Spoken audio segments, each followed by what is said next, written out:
Atas ini. Dah, luar biasa. Bismillah. Nah, kopi kawan. Ini kobru. Ya, luar biasa. Asik, asik. Luar biasa nih. Assalamualaikum warahmatullahi wabarakatuh. Jumpa lagi dengan saya Aindra Medita di channel Meditarium. Kali ini tetap masih di Pasar Cihapit, tempatnya orang-orang yang berkumpul, tapi di Kota Bandung yang sangat tenang. Di tengah pasar ada podcast, ada studio, ada kopi, dan saya baru ngopi dengan Kang Paskah. Ini saya ingin ngobrol-ngobrol dengan beliau. Selamat pagi. Ya, beliau baru saja goes dari rumahnya sekitar Bandung Timur dan ini ada di tengah Bandung kota. Tapi beliau ini sebelumnya saya ingin sampaikan, beliau tokoh penting untuk aktivis. Dari mulai aktivis demokrasi, aktivis kemanusiaan, bahkan aktivis yang ada waktu perlawanan Orde Baru, reformasi, dan saat ini beliau juga mengkritisi tentang kondisi bangsa ini yang banyak masalahnya dalam dunia demokrasi, dunia kebebasan informasi, bahkan tentang persoalan tanah yang saat ini lagi rame. Kita temui saja beliau. Gimana Kang Paskah? Alhamdulillah sehat. Senang ya, kita masih sehat. Sudah goes ya? Ya. Luar biasa. Sehat sekali. Harus jadi habit Kang Paskah ini hobinya goes dan berenang. berenang. Jadi saya ingin tahu aktivitasnya. Bener kan goes dan berenang? Iya. Ya. Berapa hari setiap harinya? Kalau ada di Setiap- Bandung, hampir setiap hari saya. Setiap hari ya? Saya berenang minimal 1000 meter Wow, 1000 meter. tanpa henti. Itu di kolam renang. Kolam renang di sebuah tempat lah, Sebuah di tempat hotel, lah ya, di Bandung hotel, yang di mana cukup aja. besar ya. Biasa dipakai atlet. Lalu kalau gue Kalau gue ya rutinnya Bandung Cimahi aja. Bandung Cimahi itu harus sekitar 15 kilo kalau nggak salah. Oh, lebih lah. Kalau Lebih ya? Bolak-balik ya? Rata-rata 50 kilo. Balik-balik 50-an gitu. Itu luar biasa ya. Nah, jadi kalau sekarang selain goes dan berenang, saya ingin minta pandangan tentang konteks keadaan demokrasi saat ini. Mungkin Kang Paskah bisa paparkan gimana melihat kondisi saat ini, Ya. terutama persoalan kebebasan demokrasi, kebebasan berpendapat.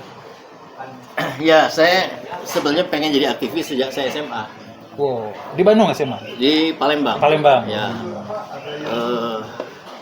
Banyak hal di sekolah saya dulu saya protes ya. Gitu. Dan guru-guru saya bilang, kalau kamu mau jadi aktivis nanti aja waktu mahasiswa. Nah, pilihan kota setelah Palembang itu saya Bandung. Ya, jadi masuk sebuah kampus di Bandung, saya langsung terjun ke dunia aktivis, gitu ya. Nah, saat itu kampus memang sangat terbatas, sehingga aktivitas dan ekspresi untuk mengungkapkan sesuatu sangat terbatas juga. Bahkan kalau kita cenderung aktif di kampus itu dianggap orang gila. Ya, Orang gila tapi sebenarnya nggak gila kan? kita nggak gila. Nggak gila. Kita lebih akal sehat, pemikiran maju ya. Nah, kampus di tahun 80-an pun saya kira mahasiswa sudah banyak yang tercekoki juga ya. Jadi kalau kita ngomong tentang negara, satu persatu mulai minggir jadi hilang. Iya. Itu akibat cengkraman Orde Baru ya. Saya kira iya, gitu ya. Dan saat itu kalau nggak salah Orde Baru begitu represif ya. Ya iya, Tangan iya. militer malah ya? Iya, kan masih bau-baunya Daud Yusuf juga kan. Oh, Daud Yusuf, ya. Itu NKKBKK itu. KKPKK terus adanya Pangokaptip atau apa? Iya, Nah, Kopkamtib. Kopkamtib Ya, itu. Nah, kemudian saya coba bergaul keluar. Hmm. Awalnya sih ada aktivitas antar kampus.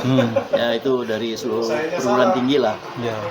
Nah, apa yang kita lakukan waktu itu adalah pembelaan terhadap mahasiswa yang ditangkepin. Oh, Ya. itu solidaritas ya. Solidaritas, dari situ kita mulai. Kemudian dari situ juga saya mulai mengenal dunia lain kan, seperti isu-isu tentang tanah, tentang buruh. Oh, ini menarik juga nih. Gitu. Akhirnya saya banyak aktif di desa, karena hampir semua wilayah waktu itu masih Jawa Barat ya, itu bermasalah. Nah, soal tanah ya. Ya, kenapa? Karena tanah-tanah mereka itu diambil oleh pengusaha, di backup oleh tentara waktu itu, ya. Sehingga Backing tentara itu sangat kuat saat itu. wah iyalah. Jadi kalau ada anggaran yang besar yang harusnya diberikan ke rakyat, itu tidak rela, kayaknya pengusaha lebih bagus dia bayar tentara dan berkonflik.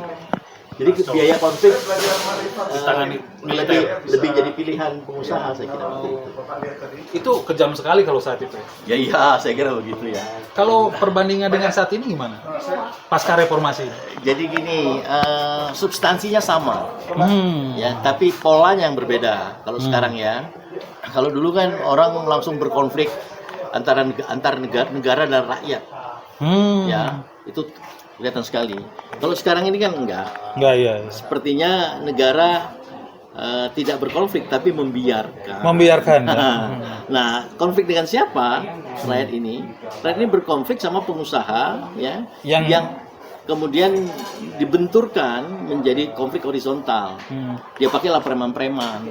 Oh, awalnya sebenarnya dikasih ruang oleh birokrasi mungkin. Oh iya, nggak mungkin lah. Tiba-tiba pengusaha datang mengklaim sebuah tanah tanpa surat menyurat ya. Jadi kalau kita bicara ini sebenarnya kejahatan berlindung di balik hukum. Struktural kan? Iya. Jadi kejahatan berlindung di balik hukum artinya apa? Saya kira mulai dari revisi Undang-Undang Dasar 45 itu adalah bagian dari kejahatan terselubung menurut saya. Masuk jadi jual beli ayat udah pasti di DPR itu. Ya. Itu masuk kategori oligarki ini ya? Iya, karena kepentingan oligarki. Kepentingannya kepentingan oligarki gitu. Nah, jadilah kemudian kita bilang ini kekuasaan oligarki, di mana kendali ada sama orang-orang kaya gitu. Nah, kepentingan orang kaya apa? Bisnis. Ideologinya apa bisnis itu? Untungan, hanya untung, gitu. Tidak ada persoalan-persoalan kemanusiaan, kesejahteraan rakyat, itu tidak ada. Bang Paskah, kan saya lihat ada kasus Sentul nih. Bang Paskah hadir di tempat Rocky Gerung. Apa komentarnya Bang? Ya, saya kira ini salah satu contoh dari sekian banyak ya kasus yang sama. Saya senang betul Prodem ya. Prodem ya. Ini hadir di sana dengan orientasi yang agak berbeda, seperti yang saya lakukan dulu. Kalau dulu kita lebih banyak mempersoalkan badan hukum-hukum yang berlaku. Kalau sekarang tidak, hukum tidak terlalu penting. Yang penting itu bahwa ada ketidakadilan di sana dan harus dikembalikan. Nah, itu. Jadi saya melihat ini bukan reforma agraria lagi, tapi ini adalah revolusi agraria. Revolusi agraria. Saya kira luar biasa ini. Dan ini revolusi agraria ini saat ini harus diagungkan karena banyak sekali dari data tanah yang ada di Indonesia ini dimiliki oleh orang-orang yang bukan miliknya, bahkan disebarkan oleh para konglomerat, dan katanya informasinya 9 naga ini sangat memiliki kekuatan tanah yang ada di Indonesia. Bahkan ada satu korporasi memiliki 1 juta hektar tanah di Papua. Ngeri kan? Nah, kembali lagi ke Bang Paskah. Kira-kira langkahnya apa yang harus dilakukan? Ya, saya kira kita tidak bicara soal menang atau kalah. Ya. Tapi kita harus memulai sesuatu yang kita anggap memang paling hakiki. Yaitu bahwa bangsa ini harus berdaulat. Negaranya harus berdaulat. Setuju. Jadi kata daulat adalah kata kunci. Kalau tidak, maka negara ini sebentar lagi sudah dimiliki oleh orang lain, ya. Gitu. Nah, apa langkah-langkah agar berdaulat itu? Pertama, setelah kita punya KTP, kita harus menyatakan diri bahwa kita lah pemilik negeri ini. Ya. Yang kedua, kita lah yang berhak pertama kali untuk mendapatkan tanah. Masa di tanah air sendiri kita nggak punya lahan? Itu udah gila itu. Nggak punya rumah apalagi. Waduh. Di mana kita bumi berbijak itu harus pribumi dulu. Harus pribumi dulu. Ya. Sepakat. Saya kira itu. Kira-kira apa garis besar pandangan terakhir nih dari pandangan ini? Artinya pertama tadi berdaulat secara hakiki. Artinya seluruh rakyat Indonesia harus terjamin sesuai dengan pasal 33 dan 34 ya? Ya. Jadi menurut saya kalau ada kesadaran penguasa terhadap kedaulatan bangsanya, kedaulatan negaranya, maka yang perlu diatur itu adalah wilayah-wilayah strategis. Oke. Ya, wilayah strategis itu apa? Pertama adalah pengaturan lahan. Tidak boleh orang semena-mena memiliki lahan, ya. Itu apalagi kalau praktek-praktek kepemilikannya itu Orientasi bisnis. berorientasi kriminal.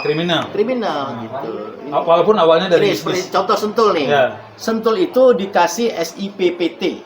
SIPPT surat izin penguasaan dan penggunaan tanah. Tapi ada syaratnya, harus dibeli seluruh tanah itu.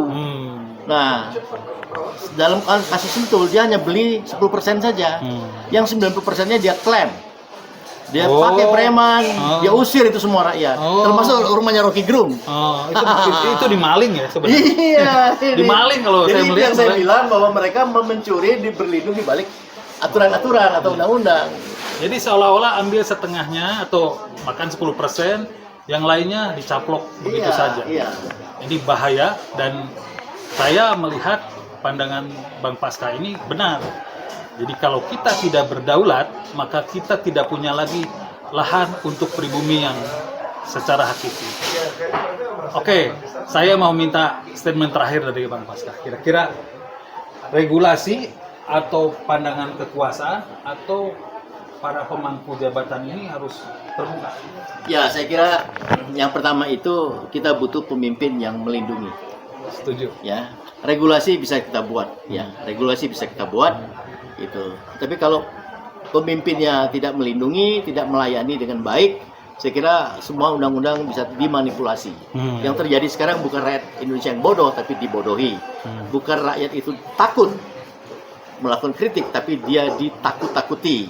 Ya, bukan mereka itu miskin, tapi mereka dimiskinkan akibat dari pemimpin yang tidak amanah. Kita butuh itu. Oke, kita butuh pemimpin yang amanah dan pemimpin yang tidak membodohi rakyat, bahkan dibodoh-bodohi rakyat itu hingga akhirnya keuntungan tidak pada rakyat. Terima kasih.